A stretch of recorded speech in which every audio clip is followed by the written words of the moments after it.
In this video we're going to go over how you can learn your first freestanding handstand.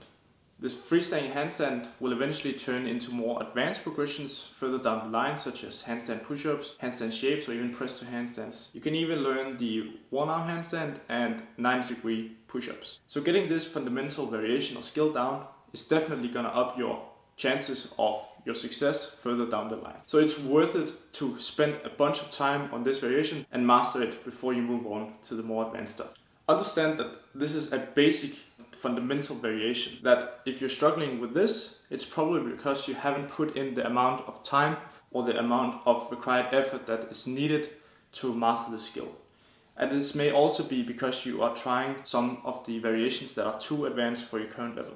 So if you haven't spent 100 to 1,000 hours on this skill, you cannot expect to be going anywhere yet. Understand that balancing on your hands or performing the freestanding handstand is just part of the movement pattern we humans can perform, which we call inverting, which basically means that we are upside down on our hands. And if we look at handstanding through this lens, we realize that it's an entire spectrum of being upside down on our hands, and that before we can master all of the more advanced progressions, we must first look at the fundamentals and spend the necessary time mastering these skills that come before here. So if you found yourself struggling learning the handstand, it's probably because you skipped a bunch of these steps. Skipping directly to the handstand on the inverting pattern is like going from a 30 kilogram squat directly to a 100 kilogram squat. It's just not gonna work out.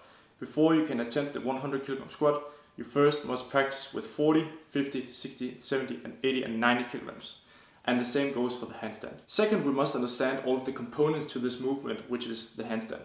So let's go over them. And I would categorize this into 3 categories. So the first is flexibility. Having the flexibility that is required in your fingers and your wrist in order to flex your wrist into the 90-degree position. Then we also have got the elbow that we need to be able to lock out fully in order to support our body on our elbows.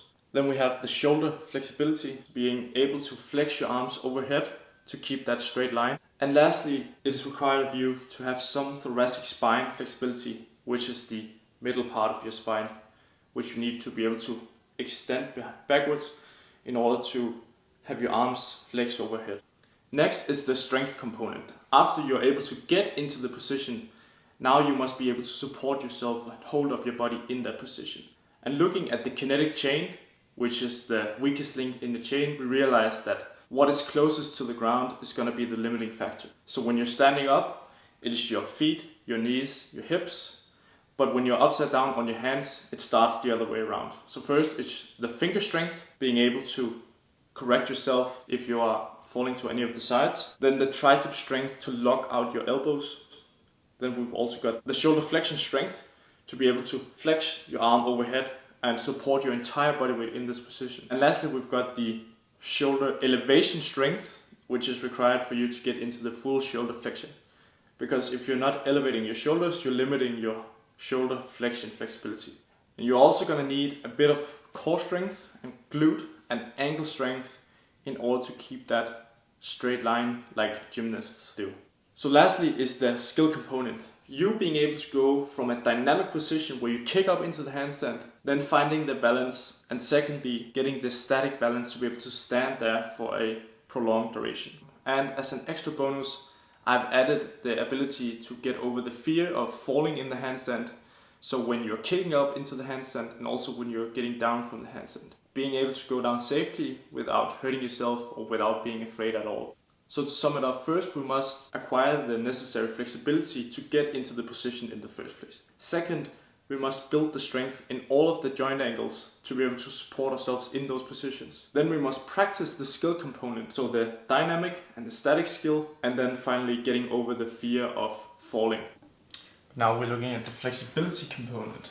And as you'll see here on the ground, I need to be able to support my hands and get my joints into that 90-degree position.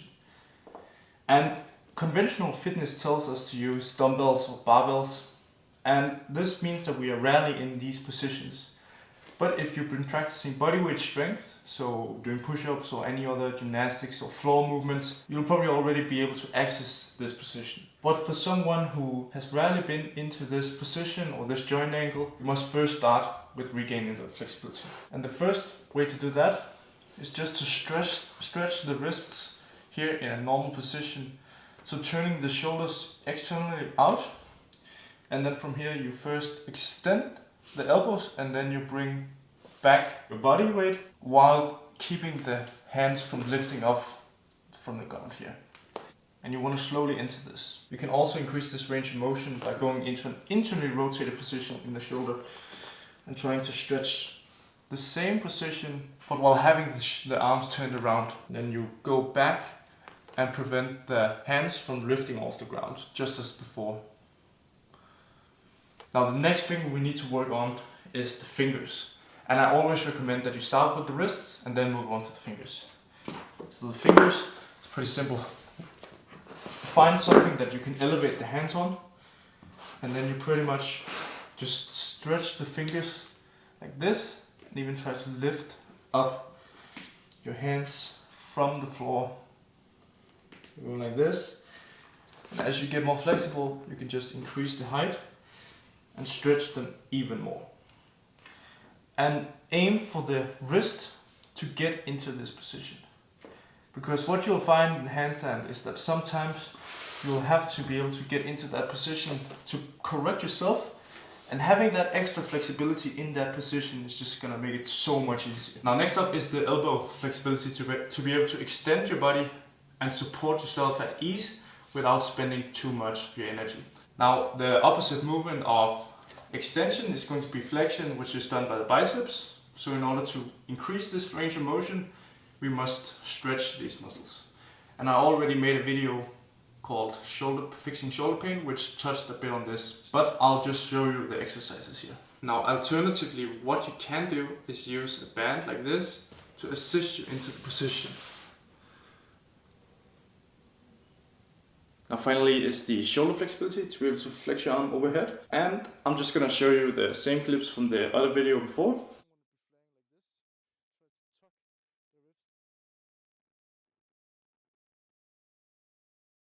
Where we have the lat stretch, and we've also got the neck problems that we can be fixing. If you want to go more in depth with these exercises, make sure to watch that video. And lastly, we have this bent over variation for the thoracic spine to open up into extension. So what you do here is pretty much you take a bench, and then you will put it on the back side here on the thoracic spine, and then you will bend over while having some weight assist you, so to pull you down into that end range position. Now this is all for the flexibility. There's not much more required than this. I would recommend that you work on your weakest link. So don't spend time on all these other progressions that don't really matter too much for you. Spend time on the weakest links. And I would recommend a volume of 5 to 6 minutes of total stretching time during the week. So this can be split up into sets, or you can even go for prolonged sets. So going for 3 times 2 minutes, or even splitting it up to 6 sets of 1 minute. At some point you don't need to increase your flexibility anymore, and then you don't really need to work on this, because you will just have the strength and the flexibility just from practicing the handstands itself. Because practicing that end range position, where you get into that position, you're already increasing your strength in the end range. Right, now we've fixed all of the flexibility issues. So now we can finally get to work on the handstand strength. So just like with the flexibility, we're going to be increasing our flexibility in that end range position. So we pretty much just get into the same position, and then we push off like this. This way we are strengthening our fingers in that end range position. And you can go for different types during this exercise. So the first variation, you keep the fingers straight throughout the entire hand. And the second one, you bend only from the first knuckle here. And make sure to spread your hands just like you would do in the handstand, which I'll touch on later, to get that strength in that position that is specific for the handstand. Now, the best variation that I found for this is actually doing it against the wall, which I will show you now. And the key for this here is that you don't extend all the way up, because then you are not really putting any stress on the wrist, because you're putting that 90-degree against gravity here, or against the line of tension. You want to stay in that position and just barely lift off where you need the specific strength. So this is a partial movement which trains the specific range of motion that you need to get strong in. Next, we're moving from the fingers to the wrists. And from here, we pretty much need to get strong in all of the directions. But the most relevant to train is going to be extension and flexion. But you know, the wrist can also do ulnar and radial deviation, which is the lateral, and then rotation, supination, and pronation. But if you just get strong in flexion and extension, you're pretty much set. So I would just recommend taking a dumbbell and then performing these extensions here, because then you get strong in this specific position here. So that's the first variation, and you can also flip it around and go for wrist curls, which trains the flexion aspect. And you can even do these using a barbell or even a pulley or a cable tower. Now what you need to know about the wrist strength is that you need to train the specific position. So here we trained the mid-range, because this is where the gravity or the line of tension is directly into the 90-degree position here, or at the 90-degree position. But if you stand up like this, you're training it more in this flexed or short range position. And same goes for the extension here. You can do the same thing, because now the line of tension is going to be more in this position rather than down here. It's in this position. Let's touch on another flexibility hack for the handstand, because you'll find yourself in that flex position all the time, which means that you are training the wrists in that short range of motion, in that short flexion range of motion. And if we continue down this path without stretching this, we're actually gonna be developing stiff wrists, and we don't want to do that. So what you can do is take a kettlebell.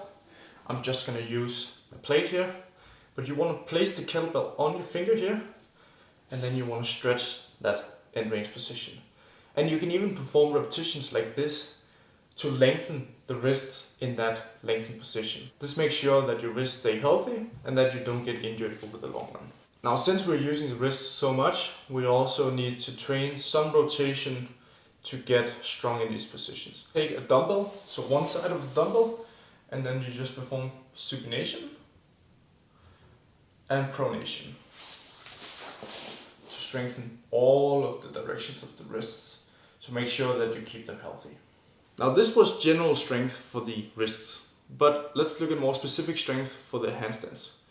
So to get into the handstand position, we're not going to do this if we've never supported ourselves on our hands.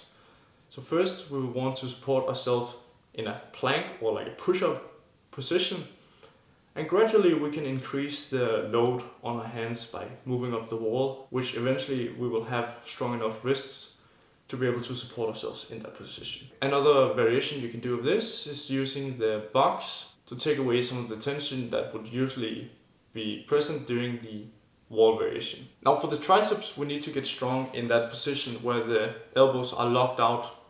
And to do this, we need to find a variation where there's the most tension during the lockout of the triceps. So the push down variations and all these other variations that you see at the gym, they're not going to be as suitable as, for example, doing a tricep kickback. Now for shoulder flexion and elevation strength, you will need to basically just practice the handstand itself. But if this is too advanced for you, you can start taking just any weight or kettlebell, dumbbell, anything. And then you would just lift up your arm and push your shoulder blades up to get used to supporting yourself or your weight with an elevated scapula. So this position is something that we don't train too much of in conventional exercises, because we're told that we should just keep our shoulder blades back and down. But when it comes to handstands and bodyweight strength, we need to be able to have strong scapular connection to our body. So whenever you're performing your handstands, you want to make sure that you're pushing your shoulder blades up to strengthen the end range position. So I recommend to just practice chest to wall handstands, as this will give you the specific strength you need for handstands. And to begin with, you can use the box or the pike variation if the full variation against the wall is too much load for you. But what you want to do is practice to get towards that end range position. Now for the triceps, of course you'll need to get strong in the specific position, but I recommend that you just get strong in general tricep exercises, so any extension variation that you can find. Just get strong triceps and doing the handstands will be no problem for you. In terms of core strength, you don't really need too much when it comes to your handstand.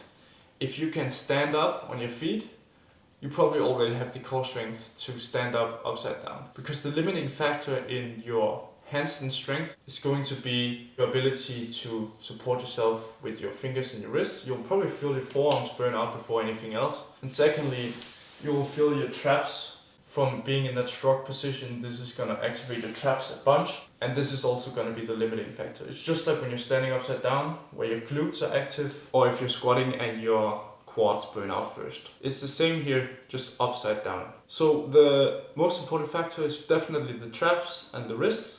To give you another trap exercise, you can use this variation where you're lying down on the ground and then you try to lift this stick off of the ground. This will activate your traps and really get you into that end range position. So make sure you elevate up the shoulder blades and that you internally rotate the arms, because this is the position we want to get into in the handstand. We don't want to try to externally rotate the arms, we actually want to get into internal rotation of the shoulder. So going in like this. This will allow you to get into the full shoulder flexion position. Good. These are pretty much the strength exercises. Or I want to give you one final one for the core.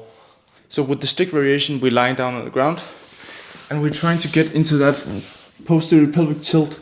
So by tucking so instead of arching the lower back and having the stomach touch the floor, we want to tuck the ribs and we want to tuck the glutes. And then from here, we pretty much just lift off the arms, keeping the gap between our stomach here.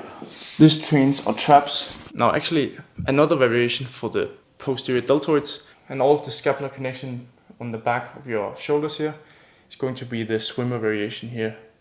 This will also keep your shoulders healthy for doing handstands. So the variation that I was talking about is that you pretty much just grab a barbell. I'm just going to use the radiator. But then from here, you want to get into the internal rotated position with the shoulders. And then instead of having this huge arch down here in your lower back, you want to try to tuck your ribs and tuck your glutes to get into that position. And then you keep that straight line. That's gonna strengthen your core for that specific position. Now let's move on to the actual skill work itself. Because I believe that most of you already have the strength and the flexibility. The only thing that you'll be missing is the skill component. So for the skill component, there are pretty much two ways to go about this.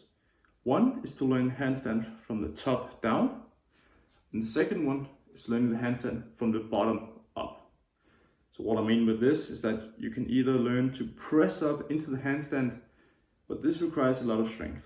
So if you don't have the strength to do this yet, you can learn the handstand from the wall assisted variation, and then going into the freestanding variation. For the bottom up position, you don't need to learn any kick-ups, but for the top down variation, it's required of you to learn how to kick up into the handstand and catch yourself by turning the dynamic energy into the static balance. So let's first look at the bottom up variation. So pressing up into the handstand. Actually, first we're going to learn the headstand variation. So we actually don't have the hands out here.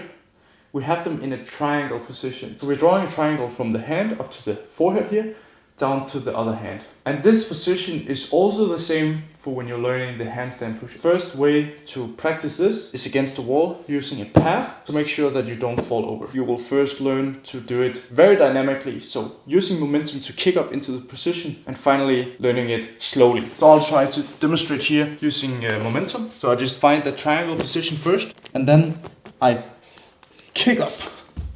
And you'll probably touch the wall to begin with if this is the first time. But just straighten up the legs like this. And then put one foot down at a time. Get good at this.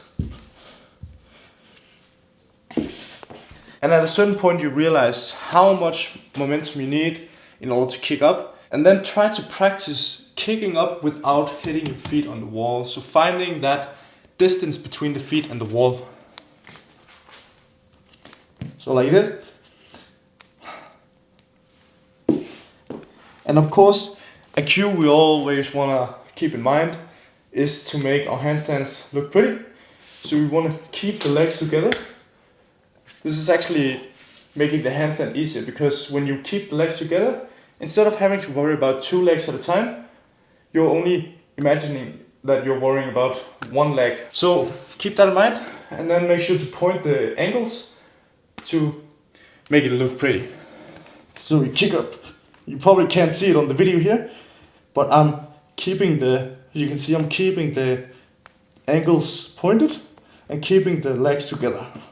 The next progression from here is learning to do this without using too much momentum. So you go up 1 leg at a time. You put 1 leg up on this arm over here and 1 leg on the other arm. And then you press up. And then you go slowly down. From there, it's pretty much just about making this headstand variation more and more advanced. And one thing that I'm keeping in mind when doing all of this is that I press my shoulder blades forward into protraction, and then I'm actually keep them into depression here. And another thing when doing the handstand, to make sure to keep that external rotation of the shoulders in the bottom position. And once you're at the top, you go into internal rotation. As you get better, you can practice tucking down, going from the top position and going down. The reason we're practicing the headstand is pretty much that we gotta learn to go from a tuck position into finding the alignment in the handstand. So if you see the headstand here from the side, you can see that I am totally aligned. My glutes are squeezed, and I'm keeping the stack position from the ribs. I'm not flaring my ribs. I'm tucking them down, and then I'm keeping my legs together and pointing the ankles or pointing the toes. Press up. And when you're in the headstand, since you're in that triangle position, you'll probably be leaning a bit diagonally like you would do in the handstand push-up. So this exercise does require a bit of strength, but this is a technical skill component, so it shouldn't be burning you out completely like the strength work would do. So the cues here is that we try to go from the tuck position into the aligned position. So we try to find the alignment every time we go up into the headstand. Because the way that your headstand looks is also the form that's going to be reflected when you're entering into the handstand position. And whenever we're kicking up to the handstand, we want to make sure that we are first curling up from the shoulders, then we fix the spine, and then comes the legs. If we first kick up the legs, then we're going to be in that ugly banana position that nobody wants to look at. But now, finally, let's look at some other progressions for the headstand. What you can do from here is go into shapes, so you can press down and learn to extend the glutes, and then extend the spine. And of course, end up into that final position that we're trying to hit. And you can even go into a pike. It's a bit more hardcore, but yeah, you need to practice everything. The tuck. And this does require a pretty strong neck. But if you gradually practice this 5 minutes before all of your sessions, so 5 minutes of headstanding one day, then the next training, eventually this will be easy for you. Now, to get over the fear of headstanding, I would just pretty much use a wall to make sure that you don't fall over. And then I would use some form of padding or pillows or something like this. You can even use someone to spot you. So someone be holding your legs or supporting you up, assisting you up with your feet. And if you don't have someone to assist you, what you can do is tie an elastic band to a ring up here, bring the band down, wrap it around your ankles, and then place the band here, and it's gonna support you up. You can almost imagine what I mean with this. Next up, on the bottom up progression model, we will learn the Frogstand. So this is the same cues here. We are keeping that triangle position, and then make sure to bring a padding or some form of pillow to begin with. So keep the triangle position, and then you can get into your headstand. And from here, you place your knees on your hands, or actually you place your thighs on your hands, and then you can try to lift yourself up here into that Frogstand. You can also enter the Frogstand from the squatting position here, so you go into the Frogstand, And then if you were to fall, don't use your jaw. I've done that before and I got a blue jaw. Didn't want to do that. So yeah, you lean into it. And one cue to keep in mind here is that we must keep the weight over the middle of the hand. So at all times, the forearms stays vertical. Same goes for the handstands. So just by learning this in the Frogstand, you will already have carryover to your handstand. You can see how we're combining these earlier progressions or regressions of the handstand to practice the skills in the handstand itself. Because with the headstand, we're practicing the alignment of the trunk and everything here. And for the Frogstand, we're learning to put the weight on the middle of the hand. So put the elbows in your thighs and lean over like this. And to begin with, you can keep the toes on the ground and slowly you can lift one up at a time. And if you fall, make sure to put your forehead down, because you'll probably realize that when you're in that position, it's easy to tip over. But the way to prevent this, and the way you must practice and learn the skill, is by pressing with your fingers. Because this is going to teach you to rebalance or regain the balance from when you're tipping over. So I'm just going to show you from the side. So the same cues here, triangle position. Start on the toes, then put your elbows to your thighs to your elbows, and then you lean over. So this, you see the way that I'm curling the ground here. I'm trying to make some kind of spider fingers so that I'm able to push down into the ground. Some people will be able to balance with straight fingers, but I found that when you get more advanced, you automatically turn into that spider finger position. Right, so then you try to go down, and then you can come back up.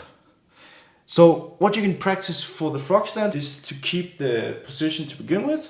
But you can also practice going from the position down here, and then going up into the Frogstand. Going down, back up into the Frogstand. So if you get good at this, it's automatically going to give you a better time or an easier time when you're doing the handstands later on. Now the next progression from the Frogstand. So for the next progression, you start here in the squat, get into the Frogstand, go down, headstand, and then you press up. And then you can come back down and go up again into the Frogstand. And you can do this slow and controlled. Make sure to bring the feet together, go down into the Frogstand, until I to come up. And once you get real confident, you can of course just practice this on the floor without using a pillow. So you would go down, slowly touch the floor, and then press up, right, go back down, and up into the Frogstand. Right, the next progression from here, we're gonna train the Crowstand. Just to make sure that you are with me here. All of the Frogstand, all of these crow positions, of course you can practice these against the wall to begin with. I've done this before for a long time, so I'm confident out here on the floor. And another thing I would recommend that you learn before any of these things is that you learn to tip over or fall over. Or actually learn how to do a forward roll. So doing like this. So being able to roll like this, even on hard solid floor. And I'm just gonna show you another roll from the Frogstand. The headstand, I would go up like this.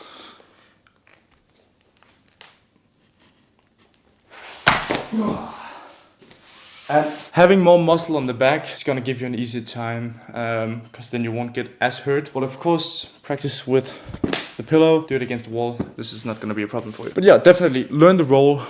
Practice it on the grass, or practice it on the sand or on a mattress. Get confident with falling, because this is going to make it easier for you. So moving to the crow. Now we want to put our knees on top of our elbows.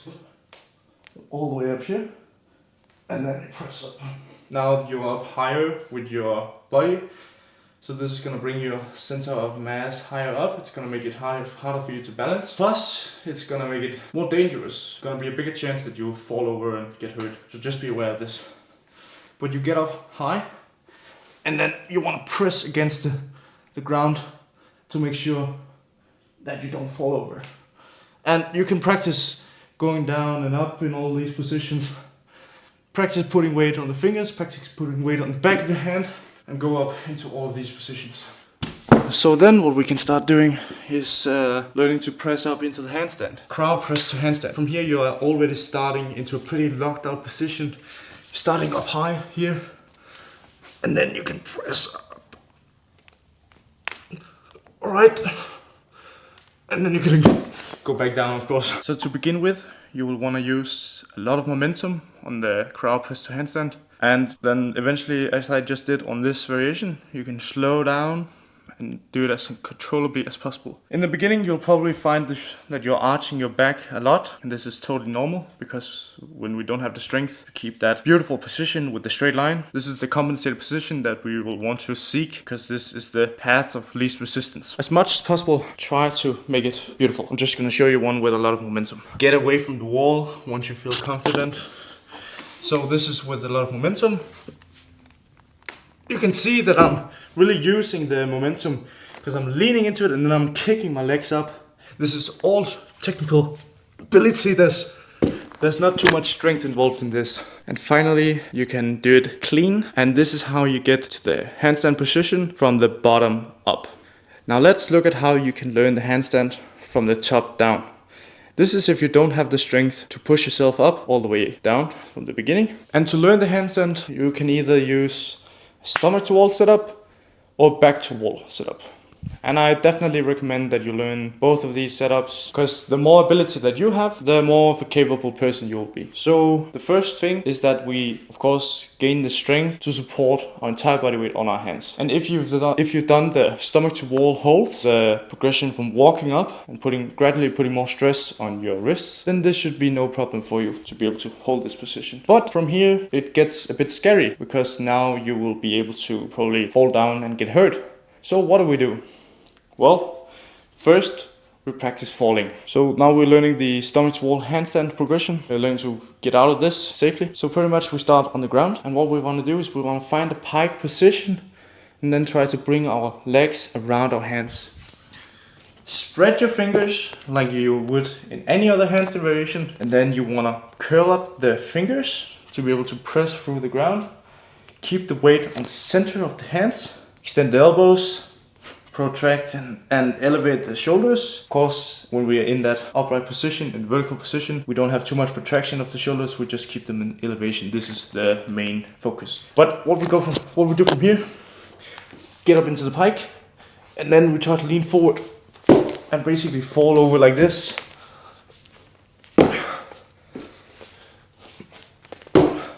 And what you can do is lift the arm up that you're falling towards. Like this.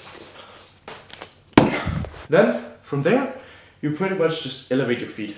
And I'm going up, lifting one arm up. Boom.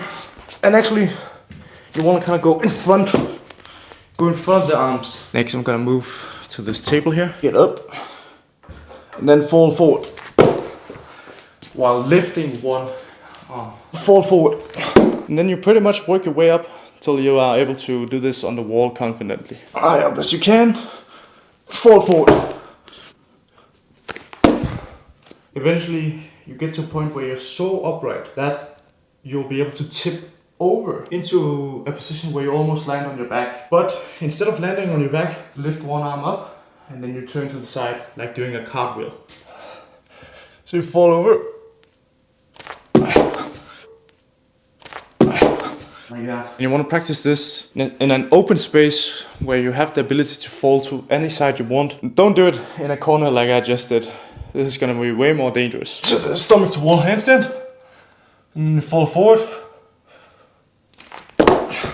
And this is why it's a good thing to practice the internally rotated wrist stretch. Because when you're turning yourself around, you need to get into that stretch position. So you need to have that flexibility which is required for you to train these skills in a safe manner. And of course practice this in both directions to make sure that you can bail out of any situation. Now next thing is to learn the kick-up. So now we learned the stomach to wall variation. Finally we learned the back to wall variation. Learning the kick-up, I would of course advise doing this against the wall, but first you must get into the right cueing to be able to enter the correct position from the start. Now, as a beginner when doing handstands, and kicking up into the handstand, you will first find that you are probably not going to find the correct alignment after you've corrected yourself. And as you get more advanced, you'll be able to enter into that position on the first attempt or on the first go without having to correct yourself at all. But this of course takes a lot of practice. So for the kick-ups, start on the floor, and then from here, pretty much bring your weight in front, a bit out in front. Because when you're kicking up, you need to be able to find that position and then correct yourself to begin with. If you just kick up and you're pressing your weight backwards or straight up, then you're not going to be able to catch your balance. So you need the weight a bit in front of you, and then you can correct yourself a bit backwards. So this is what happens if we put the weight on the back of our hands. So like this. See, I'm not going anywhere because I have the weight pushed backwards. And if I go up here, then I can't really catch myself. So I need to keep the weight a bit in front of me, and then I can kick up. You can see that I can catch myself in this position here. So first we practice partial kick-ups. Just kick up as high as you can, like this. And keep in mind that you need this connection with the glutes. So the glutes are not gonna overextend at all.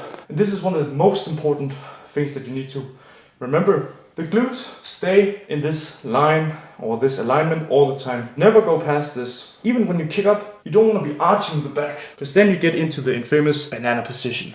So keep that in mind. So the thing you need to do when kicking up, keeping the elbow straight, keeping the fingers solid and rooted, pressing up shoulder blades, and then bringing the body up. See what happens here when I do the full kick up and I'm pushing my weight back? It doesn't matter how good my alignment is, I will never be able to balance because I'm pushing away. And if I push straight up, then I can't really find the balance because I'll fall down as soon as I try to find the balance. So instead, lean a bit forward and then catch yourself. Then find the alignment there. So go forward and then find the alignment. After practicing the partial kick-ups, move to the full kick-ups. The first ones, you're probably gonna overshoot, because remember, what you're doing now is learning how to find the dynamic balance. So you need to teach your body the right amount of momentum that's needed for you to push up against the wall. So here I'll demonstrate. Your first kick-ups may probably look like this. You'll slam the wall, and you'll fall back down. So this means that you need to use less momentum. Keep the weight in the middle of the hand, push the shoulder blades up, and don't just fall back down like this. No. You need to control everything. So, like a ninja. For anyone with a strength level that isn't too developed yet, doing the kick-ups from the dog position or the pike position down from the ground can be quite tough. So instead of kicking up from here, you can use momentum. So you start from here and then you go up. This way you get to expend less energy when you're kicking up, and that way you can get more practice in. Eventually, once you get strong enough, you can just kick up like the usual variation that I showed you. Get good at this. Practice first away from the wall. You can even use a pillow if that's more comfortable for you. But then as you get better, you get closer and closer to the wall. Eventually kicking up, finding that correct position.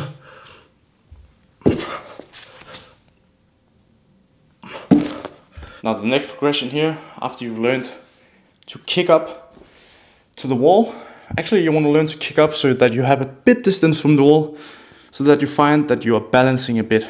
It's also okay if you hit the wall, and then have to readjust to find the balance after. But our goal here, be able to kick up, find the balance. So after we learn the back to wall and we get comfortable with the stomach to wall, now we want to try to get a bit away from the wall. So what we do here is we actually just kick up like before, and then we want to lightly tap the wall, bring ourselves out, and we're probably going to keep the weight, if we are on the back to the wall, we want to keep the weight on the front of our fingers, because then we are falling into the wall again.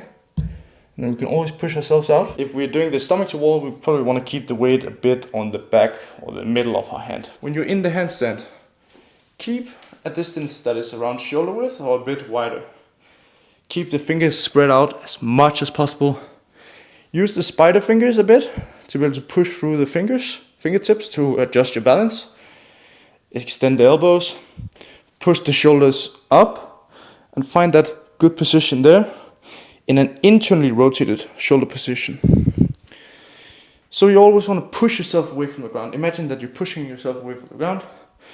Tuck the ribs, tuck the glutes, tuck the ribs, and then bring the legs together so that you only have to worry about one leg. And from there you can point your toes. Right. Let's try it one more time. We can bring one leg out at a time if we want. Or we can try to find the balance with both legs. And if we hit the wall, we just go back out. And then we keep adjusting like this. And now the same goes for the stomach to wall. And now since we learned to fall, we shouldn't be afraid of this anymore.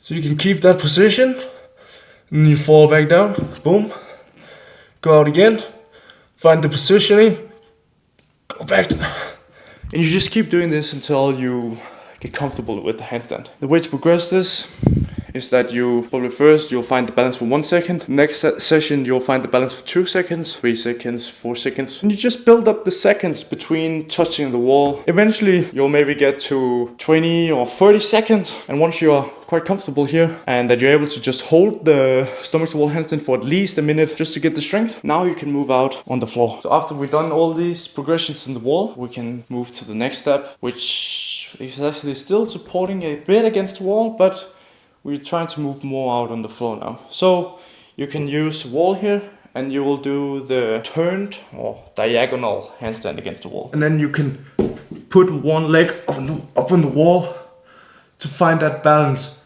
And after that, you can find the handstand position there and you can even support your leg on the wall.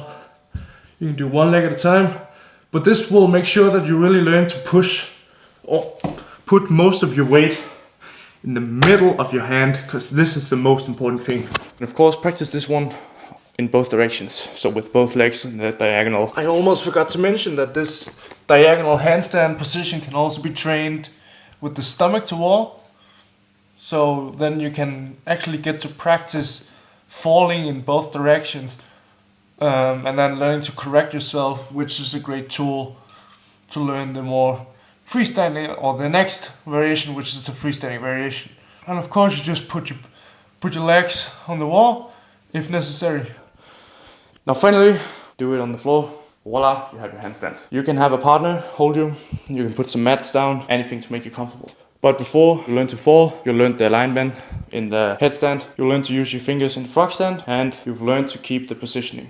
You learn to kick up with the right amount of momentum. Put this all together and you should have your first handstand. So for the first time when you're doing the handstand here freestanding, you can kick one leg up at a time and then you can find the balance using the other leg. One leg up, find the balance. Boom, there's your handstand.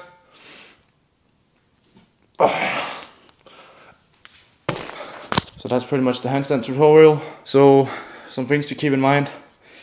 When we're doing the kickups, in the beginning we may be doing 50 kickups and we will be getting maybe 2 or 3 attempts. But eventually you can get 40 attempts out of these 50 attempts and maybe even 50 out of 50 attempts. It's just about doing all of these progressions and then gradually increasing the success with each training session. If you just do the work, you cannot fail. It's impossible for you not to learn the handstand if you follow these steps. So one thing is just to be able to practice this as frequently as possible, because oftentimes with skill work, we first adapt to the skill work after we have slept. It's the same if you learn to juggle. You may not find any changes, but as soon as you wake up from a good night's sleep, all of these adaptations or the stimuli that you have created the prior day, these will be adapted. These will be in your system now.